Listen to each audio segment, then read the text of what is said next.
It provides temporary circulatory support till the heart recovers, or it might serve as a bridge to the next level of surgical heart failure management. So to be, in simple words, the blood from the body is made from a venous axis. It is oxygenated outside the body and given back to a body via an artery. So just to talk about ECMO, that is extracorporeal membrane oxygenation. Normally there are two forms, veno-venous ECMO which is used in severe respiratory failure only, where blood is withdrawn from a central vein, passed through the ECMO machine and returned back via a central vein. And the veno-arterial ECMO that I'm talking about here it is used to support patients with severe cardiac failure, with or without respiratory failure, where blood is drawn from a central vein, passed through ECMO machine and returned back via central artery. So basic structure consists of a venous, that is the inflow or drainage cannula, a pump, an oxygenator, and an arterial outflow return cannula. There are other things like heat exchangers and flow sensors, but these are the more basic things that a circuit consists of. So this is a picture of a veno-arterial ECMO where blood is drawn from the femoral vein, and it is oxygenated in the oxygenator. The red part of it is the oxygenated blood that is returned via the femoral artery. And just to show the difference between the veno-arterial and the veno-venous ECMO, here the blood is withdrawn from the femoral vein, oxygenated and given back. It is being given back through the internal jugular vein into the superior vena cava. So this is the veno-venous ECMO. As a matter of fact, we are running a VV. We are running 2 VV ECMOs at present in Jasper Hospital right now for ARDS secondary to COVID. But these are VV ECMOs. So coming back to VA ECMO, what are the indications for VA ECMO? So first and foremost, and the most important point is the reversible cardiac failure. That is, the causes could be cardiogenic shock secondary to acute myocardial infarction or acute coronary syndrome, viral myocarditis, acute severe mitral regurgitation, sometimes post-surgery feeling to be of cardiopulmonary bypass or cardiogenic shock. In terms of Indian context, poisonings also form an important indication here. Poisoning with aluminium sulfide and tricyclic antidepressants can cause severe myocardial depression, where ECMO has been shown to have really good results. Some cases of postpartum cardiomyopathy may have indication here as well. The only indication in case of any irreversible cardiac failure is ECMO can only serve as a bridge to the destination therapy.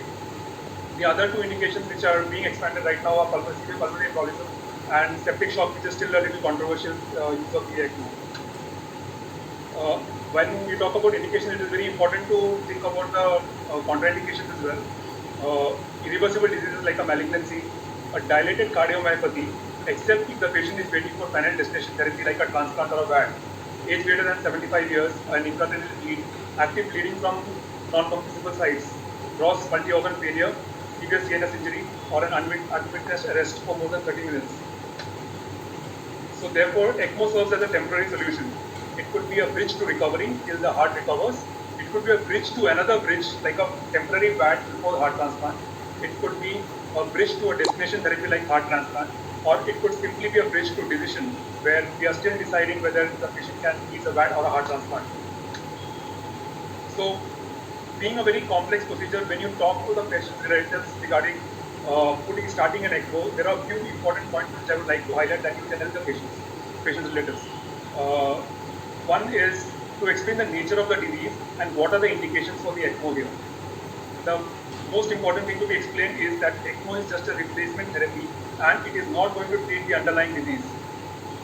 Explain the common complications to the patient, risks involved with the entire process, need for multiple blood transfusions, and I know it's hard, but you have to explain the criteria when you are knowingly going to withdraw support, like in cases of brain death or severe intracranial hemorrhage or non-recovery of the organ. You also have to talk about financial implications, because running an ECMO almost costs about 50 to 70,000 rupees a day because of the technical staff that is required, multiple investigations and radiological investigations that are required, everything. That's why financial implications have to be told to the patients as well. Thankfully for VA ECMOs, the runs are a little shorter than EV ECMOs, and the best results usually you get within 4 to 5 days. You get good results with VA ECMOs as compared to VV ECMOs, which are usually having longer runs. So coming to types of VA ECMO, there is a central VA ECMO and a peripheral VA ECMO. So it's just a diagram which shows central ECMO on the left side, where the blood is drawn from the venous cannula placed in the right side of the heart, and it is returned back after oxygenation into the aorta. And the other one is a peripheral ECMO, like the diagram I had shown before. The blood is taken from the peripheral vein and oxygenated and injected back into an artery.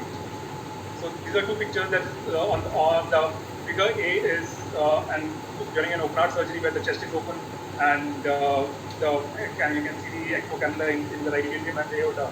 And the on one figure B is veno-arterial ECMO done from the groin and on the same leg. So central VA ECMO generally provides short-term support, usually used post-cardiotomy or in neonates. The problem with central VA ECMO is usually you keep the chest open, there are more bleeding complications.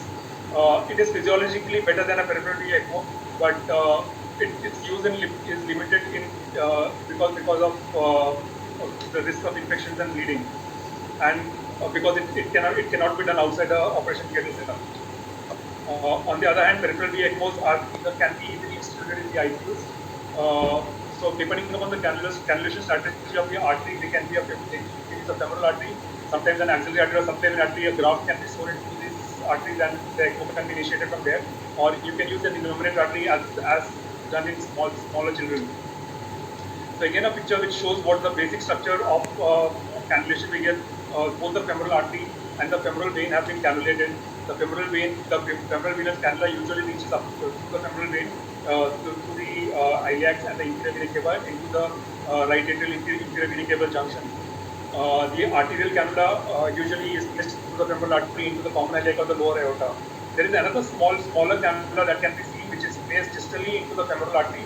It is connected to the arterial limb. It is to provide flow to the distal limb. This is all the three cannula can be seen here. The one on the middle most of the femoral venous cannula, which is going into the IVC. The femoral arterial cannula, which usually lies in the lower end of the iliac artery or the lower aorta of the iliac artery, common iliac artery, and the extreme lateral one is the small 8-French sheath that has been placed into the distal common femoral or the superficial femoral artery to provide